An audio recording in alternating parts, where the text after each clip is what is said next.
Media మిత్రులందరికీ కూడా పేరు పేరున నా నమస్కారాలు తెలియజేస్తా ఉన్నాను.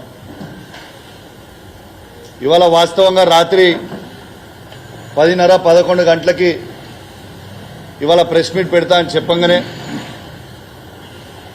మీ అందరు కూడా పెద్ద ఎత్తున వచ్చినందుకు మరియు ప్రత్యేకంగా కరీంనగర్ హెడ్ క్వార్టర్ నుంచి వచ్చిన ఎలక్ట్రానిక్ మీడియా ప్రింట్ మీడియా మిత్రులందరికీ కూడా పేరు పేరున నా ధన్యవాదాలు తెలియజేస్తా ఉన్నాను. ఇవాళ చాలా సీరియస్ అలిగేషన్ ఈ ప్రభుత్వం మీద నేను చేయబోతా ఉన్నానని చెప్పి సందర్భంగా తెలియజేస్తా ఉన్నాను. ఈ ప్రభుత్వం ఎమ్మెల్యేగా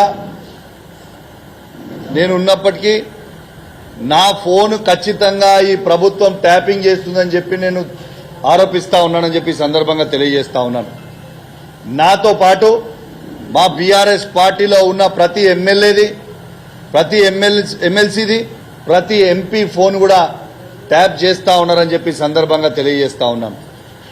వీళ్ళు ఖచ్చితంగా ట్యాప్ చేస్తా ఉన్నారు. ఎందుకంటే మేము ఎటు పోయినా, ఏడికి వచ్చినా, ఏం మాట్లాడినా వీళ్ళకి ఖచ్చితంగా ఇన్ఫర్మేషన్ ఉంటా ఉన్నది. వీళ్ళకి ఇన్ఫర్మేషన్, మా పర్సనల్ ఇన్ఫర్మేషన్ వీళ్ళకి ఎట్లా వస్తా ఉందని చెప్పి నేను అడుగుతా ఉన్నాను. ఖచ్చితంగా ఈ ప్రభుత్వము ఎమ్మెల్యేలది, ఎమ్మెల్సీలది, ఎంపీలది ఫోన్ ట్యాపింగ్ చేస్తున్నారని చెప్పి నేను సీరియస్ గా అనుమానిస్తున్నాను. ఎందుకంటే దీనికి నేను ఉదాహరణ చెప్తా. నిన్న మానకొండూరు శాసనసభ్యులు మంత్రి గారి ఇంట్లో హైదరాబాద్ లో నిలబడుకుంటూ ఒక ఛానల్ కి ఇంటర్వ్యూ ఇచ్చిండు. ఏమని ఇంటర్వ్యూ ఇచ్చిండు? దాంట్లో ఇవాళ మానకొండూరు సిఐ గారికి సిపి గారి టెలికాన్ఫరెన్స్ వస్తలేదు, సిపి గారు మానకొండూరు సిఐ గారితో మాట్లాడతలేరు అని అన్నారు. మరి నేను ఒక్కటే అడుగుతా ఉన్నాను ఈ ప్రభుత్వాన్ని, మరి సిపి గారు టెలికాన్ఫరెన్స్ పెట్టుకునేది అనేది అది అబ్సల్యూట్ పోలీస్ ఇంటర్నల్ విషయము. మరి ఈయనకి ఈ సిఐకి టెలికాన్ఫరెన్స్ పెడతలేరు అని ఎట్లా తెలిసింది ఎమ్మెల్యే గారికి నేను అడుగుతా ఉన్నాను. ఖచ్చితంగా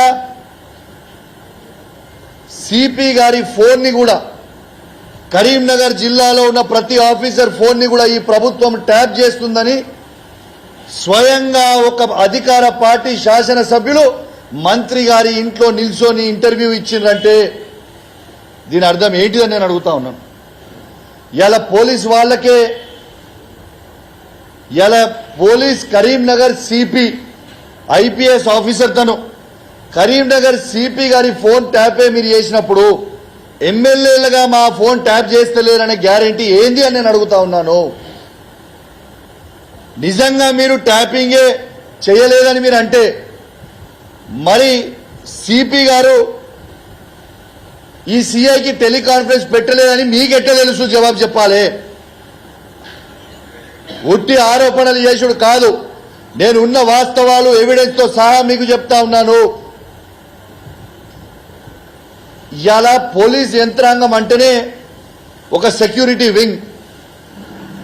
మన కరీంనగర్ జిల్లాలో ప్రజల సేఫ్టీ చూసుకునే వింగ్. అట్లాంటి వింగ్ సంబంధించిన పోలీస్ వింగ్కే మీరు ఫోన్ ట్యాపింగ్ సీఎం గారు చేస్తున్నారంటే, ఈ ప్రభుత్వం చేస్తున్నదంటే ఎంత సిగ్గుచేటు అని నేను అడుగుతా ఉన్నాను. ఇలా ఒక సిపి గారే ఫోన్ ట్యాప్ చేసినప్పుడు మా ఎమ్మెల్యేల ఫోన్ ట్యాప్ ఎందుకు చేయరు మీరు?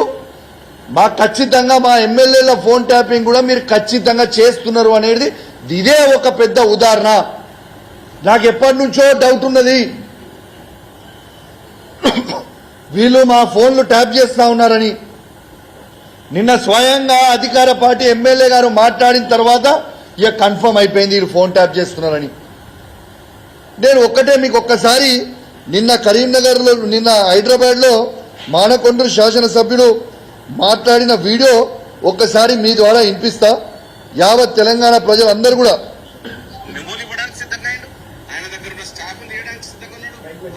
కాన్ఫరెన్స్ కాల్లో మాట్లాడట్లేదు అంటే ఆయనకు మెమోలు ఇవ్వడానికి సిద్ధంగా ఆయన దగ్గర ఉన్న స్టాఫ్ తీయడానికి సిద్ధంగా ఉన్నాడు.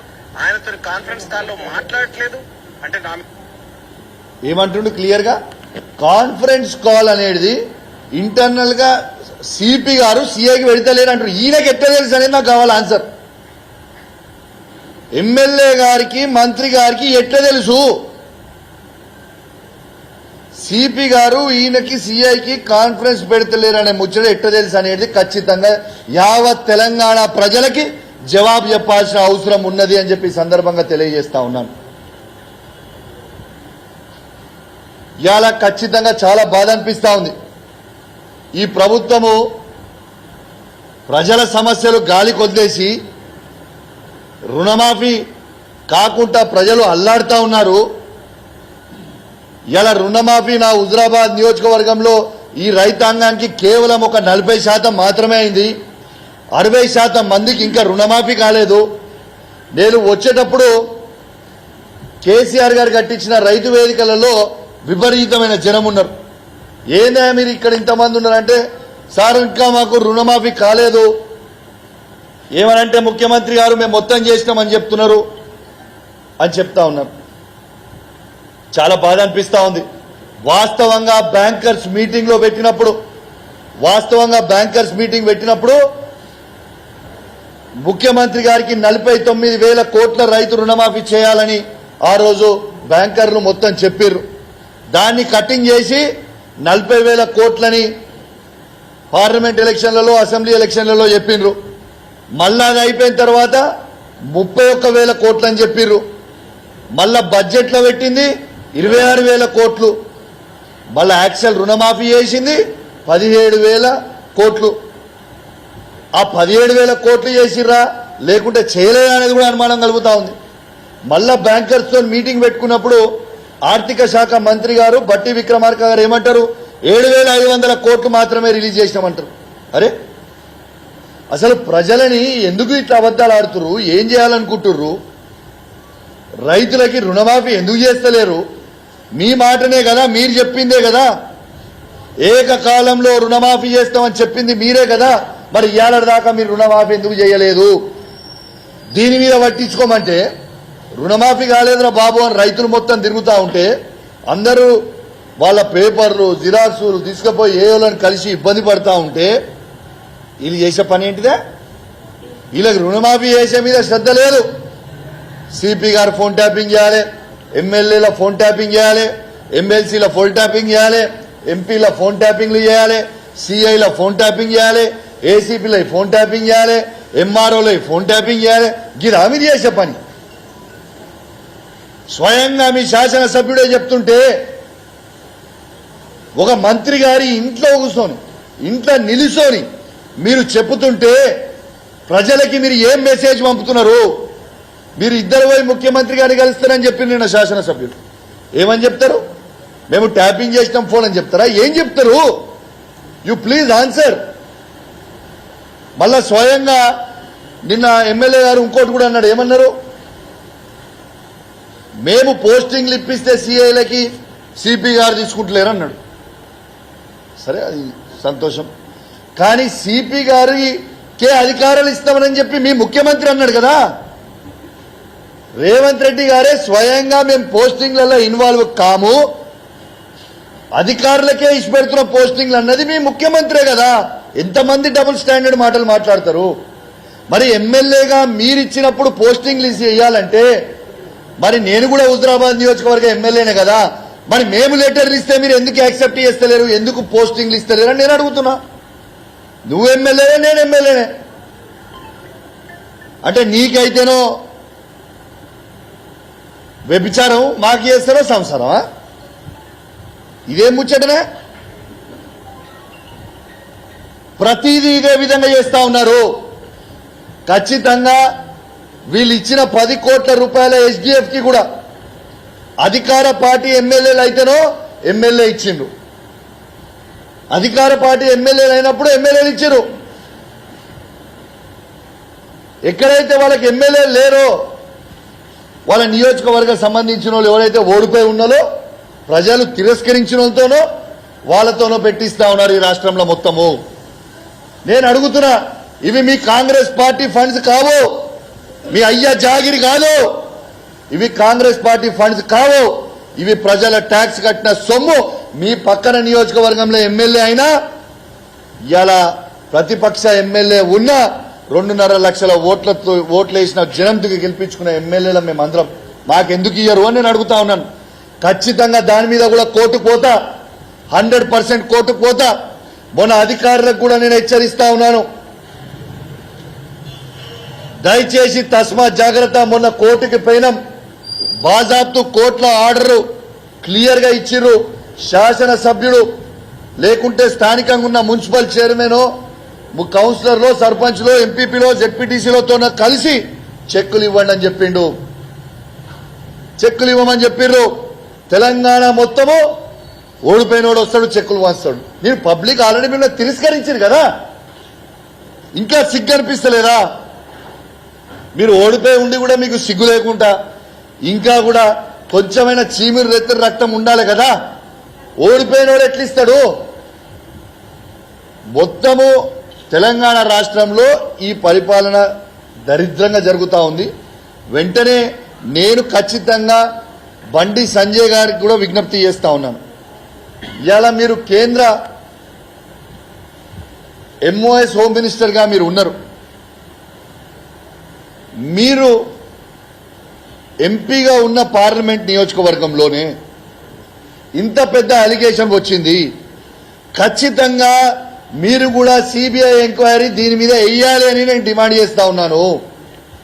మీ పార్లమెంట్లో మీ కింద ఉన్న సిపి గారి ఫోన్ ట్యాపింగ్ ఈ రాష్ట్ర ప్రభుత్వం చేసినప్పుడు మీ బాధ్యత కూడా ఉంది కదా బండి సంజయ్ గారు. ఖచ్చితంగా దీని మీద యాక్షన్ తీసుకోవాల్సిన బాధ్యత. మళ్ళా మీరే హోమ్ మినిస్టర్ గా ఉన్నారు ఈ భారతదేశానికి.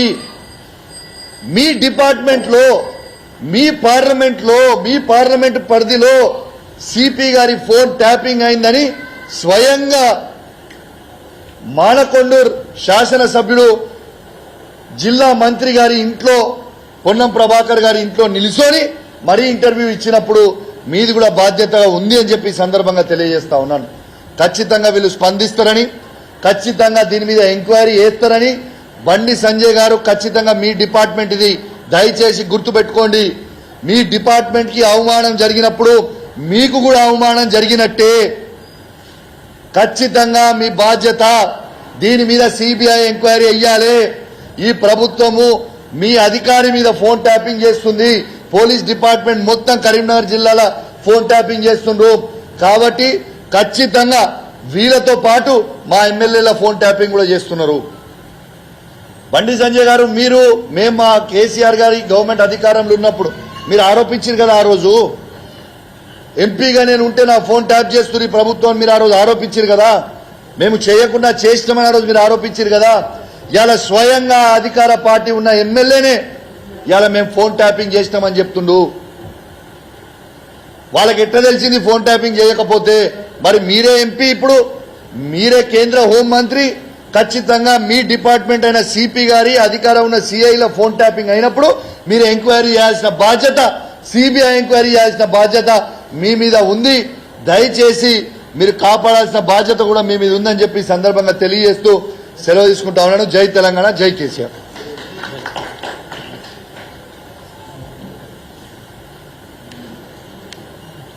దయచేసి ఎలక్ట్రానిక్ మీడియా కూడా అన్ని లైవ్ ఇచ్చారు అనుకుంటున్నాం. మోస్ట్ ఆఫ్ ఇచ్చిందా?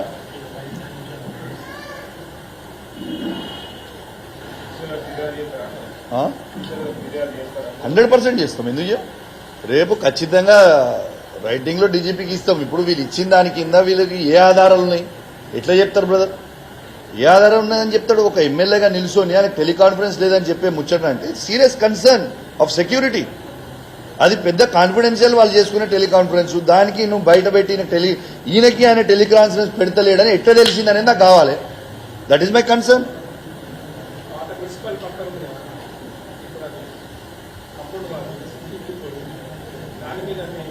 ఏముంది? ఖచ్చితంగా దాని మీద ఎంక్వైరీ చేస్తాడు పోలీసు వాళ్ళు. గౌరవ మాజీ మున్సిపల్ చైర్మన్ గారు అన్నారు, గౌరవ రన్నింగ్ మున్సిపల్ చైర్మన్ గారు అన్నారు, ఇక్కడ రూలింగ్ దానికి వెళ్ళినటువంటి పెద్దలందరూ ఉన్నారు.